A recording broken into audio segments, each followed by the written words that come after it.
Hello friend, Assalamu alaikum. My name is Bilal Khan and I'm your teacher for financial reporting.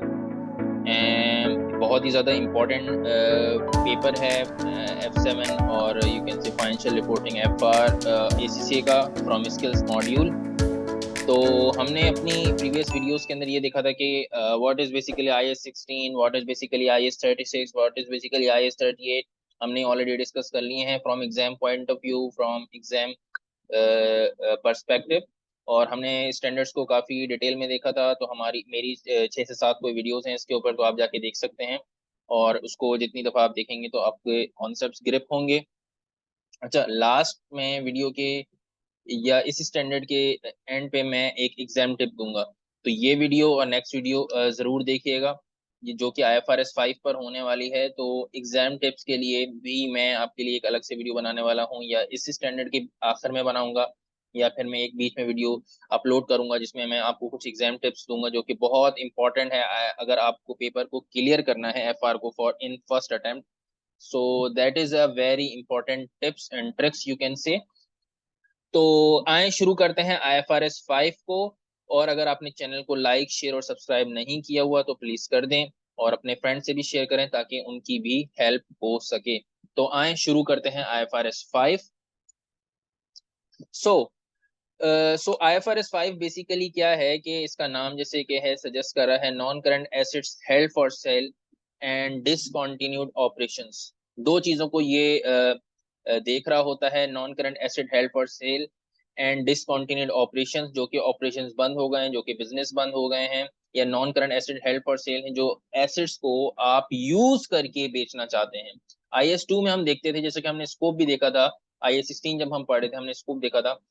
I guess I16 में हमने discuss किया था। Yes बिल्कुल, आप जाके वीडियो में देख सकते हैं कि हमने वहां देखा था कि IFRS 5 वो एसेट को नॉर्मली डील कर रहा होता है जो कि हम यूज करके सेल करना चाह रहे होते हैं। क्योंकि दो तरीके के एसेट सेल करने के लिए होते हैं। एक तो आपका बिजनेस होता है, फॉर एग्जाम्पल आपके पास कार है और वो आप कार बेचना चाहते हैं, लेकिन वो कार आप पहले यूज करेंगे देन आप बेचेंगे, फॉर एग्जाम्पल थ्रू OLX। ठीक है, OLX is a medium, now market place is on Facebook, आप उसके थ्रू भी बेच सकते हैं। तो अगर आप यूज करके एसेट को, कार को बेच रहे हैं, that would be classified under IFRS 5, यानी IS16 का जो एसेट है वो बेसिकली इधर आ रहा होगा। और IS2 के अंदर हम, हमारा बिजनेस है, यानी कि हमारा शोरूम है फॉर एग्जाम्पल कार्स का, और हम उसको फिर सेल करना चाह रहे हैं, यानी कि हमारा बिजनेस ही कार सेल करने का है। ठीक है, तो that would be classified under IS2 and that would be classified as inventory और स्टॉक। सही है। तो IFRS 5 यूज वाले एसेट को सेल करने के लिए यूजफुल है और यूज होता है। तो आए इसके कुछ क्राइटेरिया हैं। Non current asset held for cell यानी कि, या डिसकंटिन्यूड ऑपरेशन, इसको क्लासिफाई करने के लिए, इसमें क्लासिफाई करने के लिए हमें कुछ क्राइटेरियाज मीट करना जरूरी है, जो कि पहले हम देख लेते हैं। ये क्लासिफिकेशन आप देख सकते हैं, IFRS 5 में दो हिस्से हैं, ये मैंने इसको एक डायग्रामेटिक वे में इलस्ट्रेट किया हुआ है। क्राइटेरियाज को पढ़ लेते हैं और समझ लेते हैं क्योंकि बहुत ज्यादा इंपॉर्टेंट है, आपको याद होने चाहिए। याद नहीं होगा तो IFRS 5 आपके लिए पढ़ना बेकार है, एग्जाम में आपसे पूछेगा तो आप इसको, इनको याद भी कर लिएगा। तो पहला स्टैंडर्ड क्राइटेरिया है, management is committed to a plan to sell the asset. Management, organization की मैनेजमेंट कमिट कर रही है कि वो एसेट को सेल करना चाहती है। Secondly, an active program to locate a buyer exist. भाई, एक्टिव प्रोग्राम लग रहा हो, इस तरह का इन्वायरमेंट बना हो, इस तरह के प्रोग्राम्स हो रहे हो कि वाकई में एसेट को बेचने के लिए बायर को ढूंढा जा रहा है। ठीक है। Reasonable price is coated, reasonable price हो, ना ज्यादा हो ना कम हो, जो मार्केट के हिसाब से जो है। इसमें नॉर्मली अगर बहुत बड़ा प्लांट है तो नॉर्मल वैल्यूअर को बुलाते हैं, उस एक्सपर्ट को बुलाते हैं जो कि आइडेंटिफाई करता है कि what should be the reasonable price for that particular asset. ठीक है, तो आपने रीजनेबल प्राइस कोट करनी है, ना ज्यादा करनी है ना कम करनी है।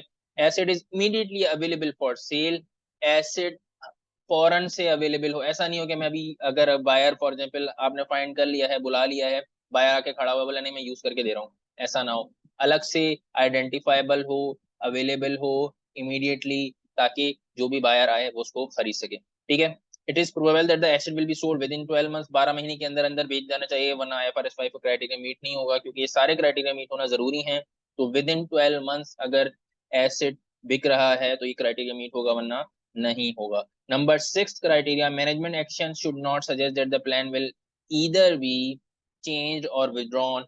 मैनेजमेंट के एक्शंस, मैनेजमेंट की हरकतें, मैनेजमेंट के एक्शंस बिल्कुल भी ऐसे ना हो कि जो है कि वो अपने प्लान को चेंज करने वाले हैं या प्लान को खत्म करने वाले हैं। तो ये 6 क्राइटेरियाज हैं जो कि मीट करना जरूरी है एसेट को non current asset held for cell classify करने के लिए, और सारे के सारे मीट करना जरूरी है। अच्छा, IFRS 5 कहता है कि जब भी एसेट को आप क्लासिफाई करोगे non current asset held for cell, तो आप उसको लोअर ऑफ, ये याद रखना जरूरी है, बहुत इंपॉर्टेंट चीज है, लोअर ऑफ कैरिंग अमाउंट पे रखना है और fair value less cost to cell.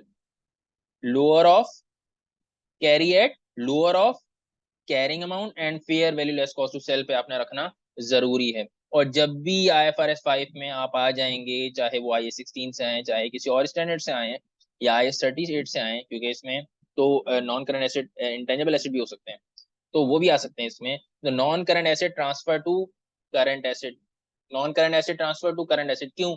इसलिए कि नॉन करंट एसेट जो था पहले वो नॉन करंट था क्योंकि हम उसको बेचना नहीं चाह रहे थे, हमारा फॉरसिबल फ्यूचर यही था कि हम उसको 12 महीने से ज्यादा रखेंगे। लेकिन अब क्या हुआ कि वो ट्रांसफर हो जाएगा करंट एसेट के, क्योंकि ये क्राइटेरिया आप देख सकते हैं कि it is probable that the asset will be sold with in 12 months. 12 महीने के अंदर अंदर अगर आप बेच रहे हैं तो वो करंट एसेट बन जाएगा। तो non current asset transfer to current asset, depreciation charge करना बंद कर देंगे, वो करंट एसेट बन चुका है तो डेप्रिसिएशन भी नहीं होगी, अमोर्टाइजेशन भी होगी, इम्पेयरमेंट टेस्टिंग भी नहीं होगी।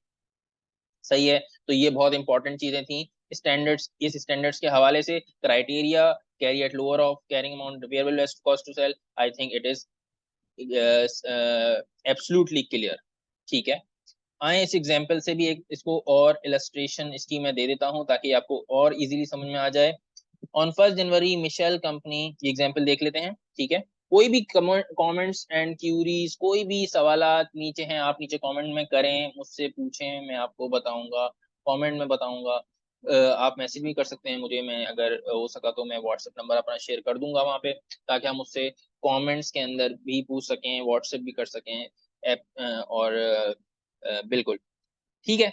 अच्छा, एग्जाम्पल मैं इसको देख लेते हैं। On 1 January Michelle company bought a stamping machine, इन्होंने परचेज की है मिशेल ने, for $20,000। It has an expected useful life of 10 years and a nil residual value. तो ये 10 साल की इसकी लाइफ है और रेजिडुअल वैल्यू इनकी 0 है। On 30th September Michelle company decide to sell the machine and start action to locate a buyer. What is this indication, what is this indication? ये इंडिकेशन कह रहा है कि भाई वो क्राइटेरिया मीट कर रहा है कि वो बायर को लोकेट कर रहा है, ढूंढ रहा है। ठीक है जी। Then the machines are in short supply, so Michelle company is confident that the machine will be sold fair quickly. Its market value at 30th September is 13,500. ये क्या दिया हुआ है? ये fair value दी हुई है, and it will cost 500 to dismantle the machine and its market value available to the purchaser. ये less cost to sell दी हुई है। तो पहले हमने क्या करना पड़ेगा कि इसकी कैरिंग अमाउंट निकालनी पड़ेगी, क्योंकि 10 साल लाइफ है इसकी। नेट बुक वैल्यू, अच्छा, नेट बुक वैल्यू जो भी at the time of sale होगी वो हम एज अ कैरिंग अमाउंट ले रहे होंगे। The machine has not sold been sold at the year end, at what value should the machine be stated? Michelle company statement of financial position, आप किस position पे लोगे, फाइनेंशियल पोजीशन में किस तरह से लोगे, ये पूछ रहा है। तो आए इसको देख लेते हैं। लेकिन डेप्रिसिएशन इसकी निकलेगी, अगर हम 20,000 को 10 से डिवाइड करेंगे तो 2,000 की ओनली पर ईयर। सही है। 2001 की जनवरी में इसने लिया था, 2003 में ये सेल करने की इसकी इंटेंशन है, तो इसने 2001 में 2000 की डेप्रिसिएशन चार्ज की, कॉस्ट ये थी इसकी 2000 की डेप्रिसिएशन इसने 2001 में चार्ज की, देन 2002 में भी 2000 की चार्ज की, देन इसने 1500 की 2003 में, क्यों? 9 मंथ्स की ओनली, सितंबर में सेल करा है तो 9 मंथ्स की ओनली। सही है जी। नेट बुक वैल्यू उसकी क्या आ जाएगी? 20,000 में से हमने सारी डेप्रिसिएशन को माइनस किया, एक्यूमुलेटेड डेप्रिसिएशन माइनस कर दी, तो हमारे पास कैरिंग अमाउंट आ गई या नेट बुक वैल्यू आ गई, क्योंकि at the time of sale the net book value is your carrying amount. तो हमने क्या किया? Carry at lower of carrying amount is 14,500 जो हमने यहाँ निकाली थी। Then fair value less cost to sell, fair value हमने ली थी 13,500, this was your fair value, and less cost to sell was 500, तो हमने ये 500 ले ली है। तो इस तरीके से हमारी fair value less cost to sell आ गई है। अब इसमें से हमने दोनों में क्या करना होता है कि लोअर ऑफ लेना होता है, लेकिन 13,000 14,500 लोअर ऑफ ये था, तो मैंने नॉन करंट एसेट को आपने उठा के क्या करना है, करंट एसेट में ट्रांसफर कर देंगे, इसलिए हम इसको डेबिट कर रहे हैं 13,000 से। तो ये जो वैल्यू बेसिकली लोअर ऑफ ले रहे होते हैं, ये non current asset held for cell की होती है, और इसमें से जो भी लोअर ऑफ होता है वो हम ले लेते हैं non current asset held for cell की अमाउंट, और वो यहाँ आ जाती है। और कैरिंग अमाउंट हम इसको ऑब्वियसली 14,500 के, बाकी जो होता है वो पीएनएल में जाता है, और हमेशा लॉस ही आता है इसके ऊपर, क्योंकि हम यहाँ लोअर ऑफ ले रहे हैं ना, तो हमेशा यहाँ पे हमारे पास लॉस ही आता है। और एक बात मैंने लास्ट स्टैंडर्ड में बताई थी, जब मैं IFRS 5 पढ़ा रहा था, IAS 36 पढ़ा रहा था सॉरी, तो उसमें मैंने ये बताई थी कि कुछ स्टैंडर्ड होते हैं उनका अपना इम्पेयरमेंट क्राइटेरिया होता है, उसके अंदर IFRS 5 भी था। तो basically this is the impairment of IFRS 5 which we are booking in P&L as a loss. सही है जी, I hope this is clear. So this was the non-current asset held for sale, and now we are covering discontinued operations. So let's start. It's a very easy topic as far as FR is concerned. So discontinued operations, a discontinued operation is a component of an entity. जैसे कि मैंने कहा था कि जो subsidiary होती है वो बेसिकली आपका उसमें तो CGU पढ़ा था हमने IAS 36 के अंदर। सब्सिडरी जो नॉर्मली होती है वो डिसकंटिन्यूड ऑपरेशंस हैं, जो आप कंपनी है बेसिकली ऑपरेशंस को आप बंद कर रहे हैं, तो यहाँ पे इसने वही लिखा हुआ है, component of an entity that has either been disposed of और is classified as held for sale. दोनों चीजें हो सकती हैं, या तो बेच रहे हैं या फिर उन्होंने बेच दिया है या उसको बंद कर दिया, ठीक है। Discontinued operation represent a separate major line of business or geographical area of operations. I guess it is understandable. Is a part of single coordinated plan to dispose of a major line of business or geographical area of operations, or is a subsidiary acquired exclusively with a view to sale. यानी कि ऐसी subsidy जो आपने बेचने की नीयत से खरीदी थी, आपको बेचनी ही थी इसलिए आपने खरीदी। कुछ ऐसे वेंचर्स होते हैं जिसमें कंपनीज को खरीदा जाता है एंड देन बेचा जाता है प्रॉफिटेबल करके और एज अ मार्जिन रख के, ठीक है जी। तो ये आपने नियत ही आपकी ये थी, ठीक है जी। डिसकंटिन्यूड ऑपरेशंस ये होते हैं। By showing the performance of discontinued operation separately, users can see the performance of remaining operations. क्या होता है जब आप, अब क्या होता है, डिसकंटिन्यूड ऑपरेशंस को अपने इनकम स्टेटमेंट में अलग से दिखाना होता है, सिंगल लाइन आइटम, ठीक है। तो इससे फायदा क्या होता है कि जो आपके एग्जिस्टिंग बिजनेस हैं और जो बेच रहे हैं, जो डिसकंटिन्यूड ऑपरेशंस हैं, उनको आइडेंटिफाई करने में आसानी होती है, उनको समझने में आसानी होती है, क्योंकि हमें पता चल रहा होता है कि इसकी प्रॉफिटेबिलिटी इतनी है, इसका लॉस इतना है, इस एग्जिस्टिंग ऑपरेशन का इतना है प्रॉफिट, उसका इतना है। तो ये सब हमें इजीली नजर आ रहा होता है, इसलिए उसने ये बात लिखी है, enabling them to predict future performance more accurately, यानी कि फ्यूचर में हमें प्लानिंग करने में आसानी होती है। An entity must where is yes an entity must disclose a single amount on the face of the statement profit and loss, जैसे कि मैंने कहा, comprising the total of the profit, tax or loss of discontinued operations आपने दिखाने हैं। the profit, tax, gain or loss, recognizing the measurement to fair value less cost to sell, कोई भी अगर है to sell on or on the disposal of the asset constituting the discontinued operations, ये भी आपने दिखाना है। फिर क्या चीज है, डिस्क्लोजर्स की बात करेगा normally. An analysis of the single amount must be presented either in the notes or in the face of the profit and loss. ये आपने डिस्क्लोजर की बात करें, the analysis must disclose the revenue, expenses, pre-tax profit or loss of discontinued operations, the related income tax expense, the gain or loss recognized on the measurement of fair value less cost to sell, or on the disposal of the assets constituting the discontinued operations. ये सारे disclosure थे। उससे पहले उसने बोला कि आपने single line item अपना डिस्कंटिन्यूड ऑपरेशन को अलग से दिखाना है।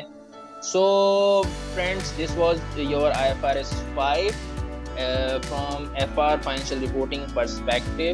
होपफुली आप लोगों को समझ में आया होगा और क्लियर भी हुआ होगा कॉन्सेप्ट। अगर आपके, जैसे कि मैंने हमेशा कहता हूँ कि कोई भी क्यूरीज हैं आप नीचे कमेंट करें, मैं आपको आंसर करूँगा। आज यहीं तक रखते हैं।